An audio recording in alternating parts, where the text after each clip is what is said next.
What's up everyone? Season 9 is finally upon us, so I'm going to give you my best tips on how to win your first solo in the new season. They have made the futuristic theme, so you guys are going to see slipstreams around the map, which is a new wind transportation system. These are going to be absolutely key for getting around the map efficiently. Also, there are new locations like Neo Tilted and Mega Mall. The weapon meta has completely changed. They have unvaulted a bunch of items. They have vaulted items, and so it's important to make sure that you guys understand what the best loadouts are. Make sure you're checking for future videos. We're going to stay on top of that so you guys are always rocking the best inventory. And then also, it's a great time to get into these lobbies because a ton of players are going to be flooding back into the game, and if they haven't been playing, they aren't going to be as sharp as you, and so that's going to give you the best chance to win a very easy solo at the start of this season. If you do enjoy this video, please make sure to like it, and if you are new to the channel, please subscribe. We are going to be doing everything Season 9 to keep you all at the top of your games, so you're definitely going to want to check that out. And now, let's get into these tips. So to kick us off, we're going to talk about the drop, and in my first game you saw me get second place. Now this is my second game and I decided to go to Snobby Shores. You are always going to want to go towards the back of the map and to a discreet location, and Snobby really hasn't had much foot traffic, and this is where I got my first win of the season. Now my priorities are always to get mats, shield, and ammo in that order. I really think it's important that for the end game you just build yourself up for success so you give yourself the best chance at winning. And then the last thing you should be focused on is weapons. You can rotate for crates very easily now, and I'll show you that a bit later with the slipstreams. It's really nice to get around the map, but you really need those mats right now because so many people are rocking drum guns, and it has 50 bullets in that clip, so they're going to be spraying down your structures. You're probably going to have to get into a build battle or two unless you rotate really well, and so it's just key that you stockpile those mats. And then also shields. If you have that 200 health, people aren't getting health back per kill, and it's just absolutely massive if you can give yourself that advantage going into every single fight, always having the most health in the situation. And then also the last thing I always focus on is ammo, and this is so key. Right now I've seen so many players rock an AR and a drum gun after leaving their first city, and don't get me wrong, that's an amazing combo to have later in the game, but early on I really don't think you need it, especially if you land at these more discreet locations and they don't have a ton of AR ammo. You don't want to leave yourself where you may win your next engagement, but you use a ton of that AR ammo spraying down an opponent's structure, and then you're kind of stuck for the end game, especially if you aren't able to go loot any of the bodies you do take out. And so I really recommend that you just pay attention. What ammo are you looking at? And if you don't have a ton of AR, keep an AR and a submachine gun, and then the next person you kill, hopefully they have a drum gun, you get a bunch more ammo, and you can go from there. You just have to be very tactical and always be thinking about what's going to put me in the best position to win the end of the game. Once you are done looting the first city, it's time to rotate, and you will see here I got a very late rotation, and the reason for that is I knew I could redeploy for one all the way to the slipstream,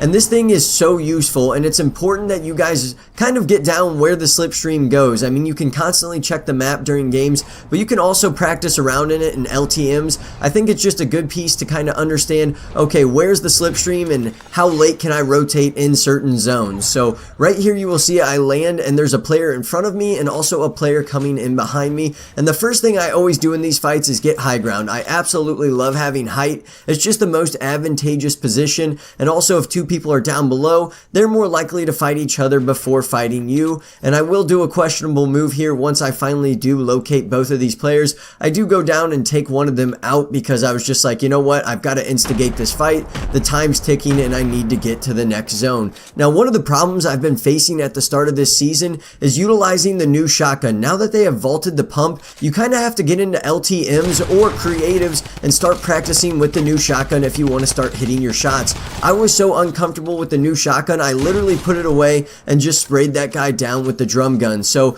make sure that if you guys don't have a great shotgun shot with this new shotgun at the start of the season, please practice with the tac shotgun and just utilize that at the start if you want to get your first win. They did give it a nice buff, so it is much more useful than it used to be. And then also here you will see a baller guy rotating in. We will talk about the ballers a little bit later, but this is also still a very great strat to rotate to end zones and really just give yourself the best chance at winning because you're not taking any damage, you're not wasting mats, and you can also obtain high ground. as easy as possible. After I finally got some breathing room, I start rotating to these hovering islands. They're a great way to rotate as well, but a player cuts me off. In these situations, you're going to see me make a very smart move. So I wanted to see if he was weak. I end up doing over 100 damage on him, and clearly he is not. He's still got probably 100 health left, and then I just go to evacuate. In these situations, there's no reason to fight out in the storm and with 14 people left, so I'm gonna hover all the way up and just get out of here as quickly as I possibly can to try to minimize the damage I'm taking. This is exactly what you should do. It's okay to do chip damage on people in the middle of the kind of game, but at the same time, don't take engagements if you don't need to. So I did a tactical retreat there, and we are good to go in the second zone. Now, I'm also always looking for other players. I get that first shot accuracy and clean someone up very easily. I can loot him, take his med kits, and be on my way into the next zone. Like I said before, I'm always looking for other players, and I saw this guy camping behind a rock, so I suspected that he wasn't a very good player, so I tried to take him out to see what type of loot he had, just to see if I could upgrade my weapons. Like I said earlier, I love rocking that AR and drum gun combo. Later in the games, once you've looted up a bunch of AR, now that I have over 500 bullets, that's when you want to have that combination, and you see I have my perfect inventory set up here. I've got shields, I've got an RPG in that 5th slot so I can explode people. I've just really got myself a chance here to win a game, and that's what you want to do at the end of the day.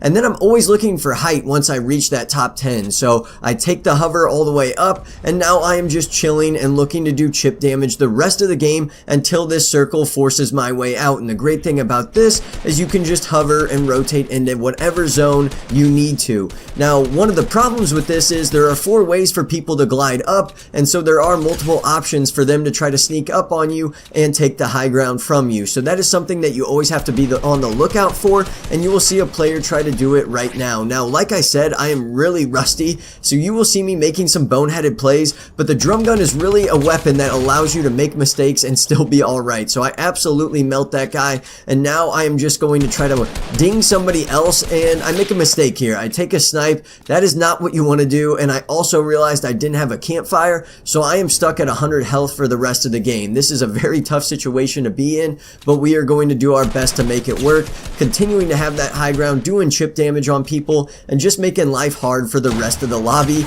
Now, I have no idea what this guy is doing right here. He easily could have killed me, and so I did get very fortunate right there. I don't even know when he got there, so that was a complete shock to me, but well played to that guy. GG's. Now, you see again, I rotate out of that zone using the hover, and then I am constantly trying to get high ground again. Now, this player, he ended up DMing me, a pretty nice guy at the end of the day. He watches the channel, so thanks for supporting, and I end up getting very fortunate here. The zone is pushing him. He's taking a ton of damage, and I decide, you know what, instead of getting in a gunfight with him, let's just shoot him out and make him fall to his death. So right there is the first win of the season. Very easy if you play it wisely. Obtain that high ground, rotate when you need to, and you are going to be good to go. The last strategy I wanted to talk about to get your first win of Season 9 is still the baller strat. You will see I land sunny steps here, utilizing the new shotgun. Still not good with it, but then I'm going to rotate out, get those ballers outside of sunny steps, and just rotate my way into each zone the rest of the game and continue to obtain high ground. I also got a crate during this game, so I'm getting better loot,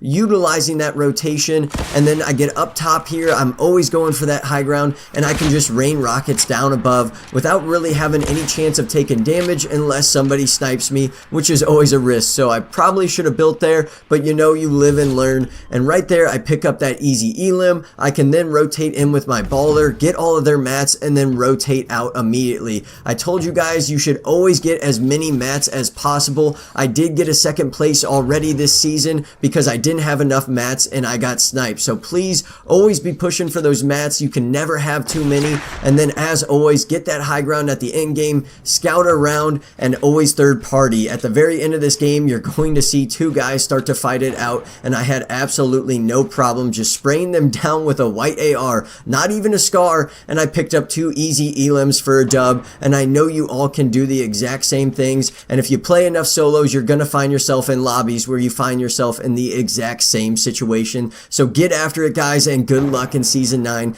getting that first solo win. That's everything I've got, though. Thank you very much for watching, and just to recap,